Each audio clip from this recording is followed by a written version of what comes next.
무영교에서 유영교회로 오늘의 묵상입니다. 오늘은 잠언 6장 1절에서 5절까지 말씀을 묵상하겠습니다. 쉬운 성경 말씀으로 보겠습니다.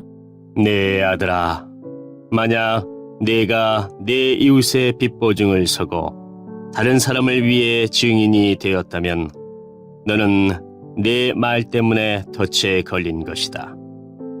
내 아들아, 너는 내 이웃의 소나기에 사로잡혔으니 가서 이렇게 하여라.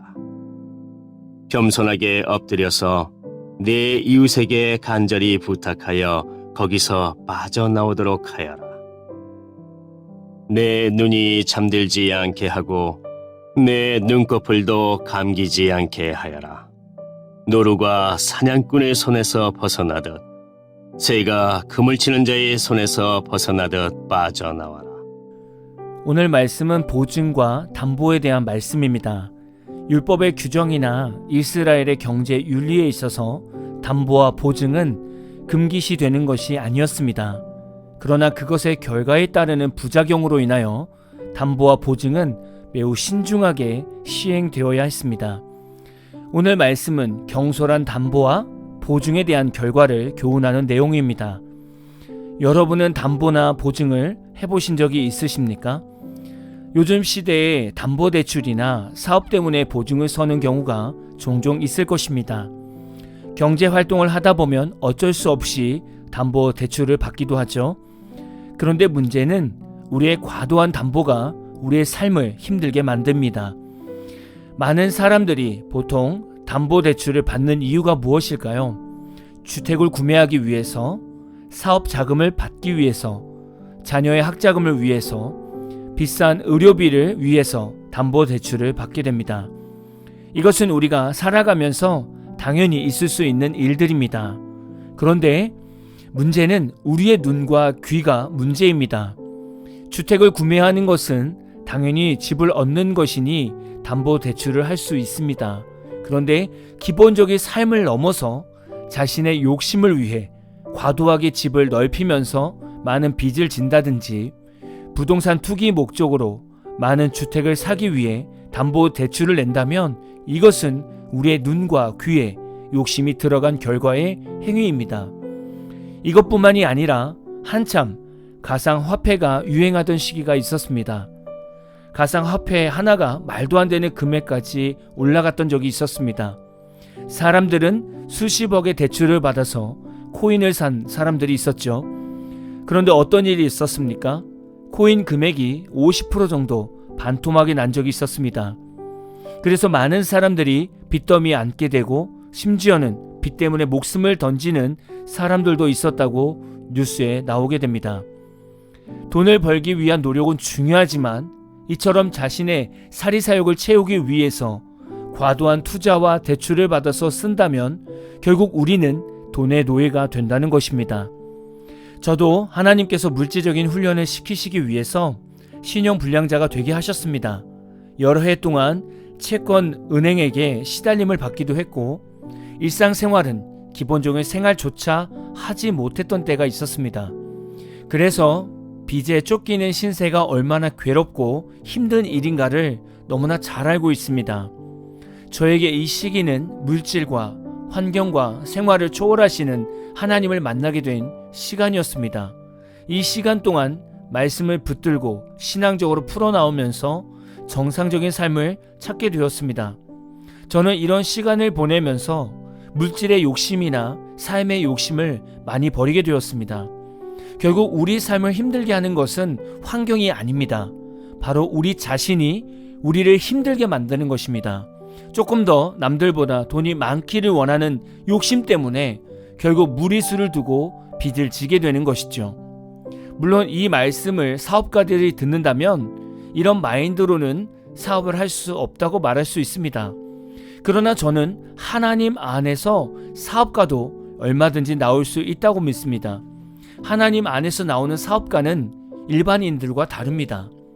내 욕심으로 삶을 채우면서 돈을 쓰는 것이 아니라 하나님의 영광을 위해 구제와 선교를 하며 사업을 세워가기 때문에 시작 자체가 세상의 사업가들과 다릅니다. 여러분은 지금 하나님께서 주신 물질과 환경을 어떻게 쓰고 계십니까? 그리고 혹시 여러분의 삶 속에서 욕심 때문에 불안한 빚은 없으십니까?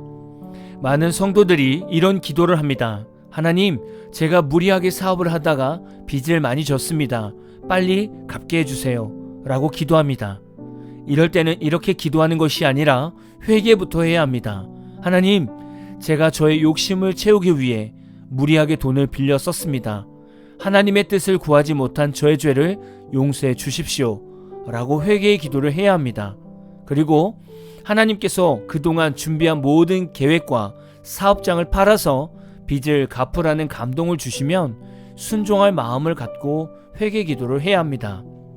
이렇게 하나님의 뜻에 맞게 회개하고 순종하여 빚을 청산한 후에 다시 사업을 시작한다면 철저하게 기도로 준비해야 합니다. 그래서 하나님께서 주시는 만큼 확장하며 사업을 일으키는 순종을 잘 해야 합니다. 우리 안에는 죄성이 항상 숨어 있습니다. 우리가 신앙 영성을 놓치게 되면 이 죄성은 우리의 생각과 마음을 장악해서 욕심과 욕망의 마음이 더 드러나게 합니다.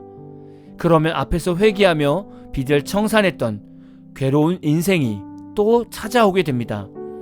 저는 이 땅에서 믿음의 성도 중에 S사, L사, H사와 같은 총수들이 나왔으면 좋겠습니다. 돈에 눈이 먼 성도가 아니라 돈에 있어서 하나님 앞에서 깨끗하고 온전한 기업 총수 성도가 꼭 세워지기를 기도합니다. 그리고 남다른 구제와 선교를 하는 멋진 총수가 세워지기를 진심으로 축복합니다. 꼭 기억하십시오. 내 욕심을 위해 빚을 과도하게 지지 마십시오. 그리고 절대 교회 안에서 담보와 보증을 부탁도 하지 마시고 부탁을 수락하지도 마십시오. 교회는 은혜 받고 서로 구제하며 선교하는 곳이지 자신의 욕심을 채우는 데 도움을 받는 곳이 아닙니다. 오늘 하루도 자신의 경제 활동을 점검하는 하루가 다 되시기를 진심으로 축복합니다. 오늘 마무리 찬양은 박상규님의 내려놓음이라는 찬양입니다. 찬양 후에는 잔잔한 연주곡이 있습니다.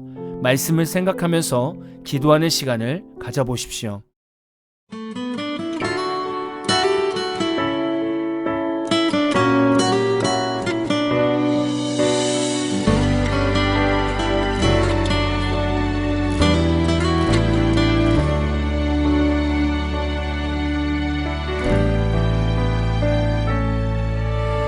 나를 버리고 그의 길을 가는 것 세상 그 무엇보다 어려운 내려놓음 내 안에 예수 그분만 생각할 때 하늘의 그 손이 일하시네.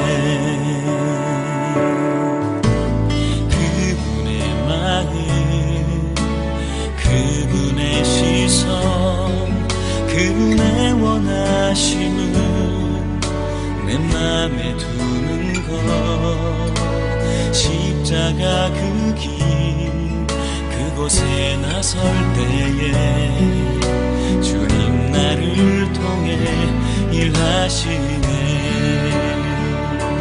그 사랑 나를 살리신 그 사랑 하늘의 모든 영광 다 내려놓으신 내 삶도 그렇게 내려놓습니다. 주님 기뻐하시는 그 길 가렵니다.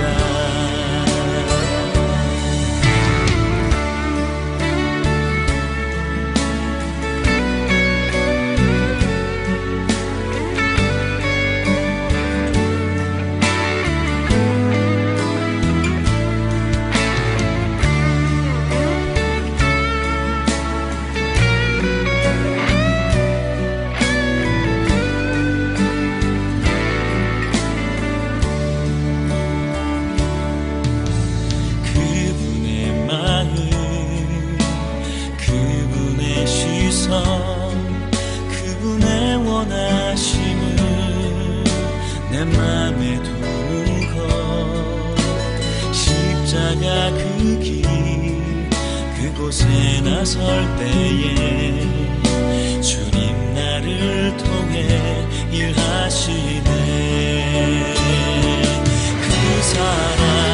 그 사랑 나를 살리신 그 사랑 하늘의 모든 영광 다 내려놓으신 내 삶도 그렇게 내려놓습니다. 주님 기뻐하시는 그 길 가렵니다. 나를 향한 그 사랑 온 땅을 덮고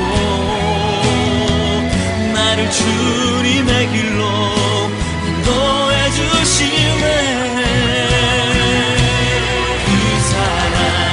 그 사랑 나를 살리신 그 사랑 하늘의 모든 영광 다 내려놓으신 내 삶도 그렇게 내려놓습니다.